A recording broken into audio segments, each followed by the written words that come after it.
آدمی گناہ کرتا ہے، گناہ کر کے پھر اللہ تعالیٰ سے کہتا ہے یا اللہ میں مجھ سے گناہ ہو گیا ہے تو مجھے معاف کر دے. اللہ تعالیٰ فرشتوں سے کہتا ہے کہ یہ جو میرا بندہ ہے اس نے گناہ کیا ہے، کیا اس کو یقین ہے کہ میرا ایک رب ہے اور اس کو یقین ہے کہ میرا رب معاف کر دے گا؟ اور فرشتے کہتے ہیں یا اللہ یقین ہے، اس کو یہ یقین ہے اسی لیے تو آپ سے معافی مانگ رہا ہے. اللہ تعالیٰ فرماتے ہیں میں اس کو معاف کر دوں. کیا بات. اچھا کچھ دیر بعد پھر گناہ کر لیتا ہے، پھر بیٹھ جاتا ہے رب انی اذنبت ذنبا، اللہ مجھ سے گناہ ہو گیا ہے، تو پھر معافی مانگتا ہے اللہ تو مجھے معاف کر دے.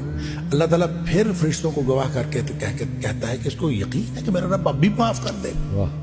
اللہ تعالیٰ پھر معاف کر دے. سبحان اللہ. پھر تھوڑی دیر بعد پھر اس سے گناہ ہو جاتا ہے.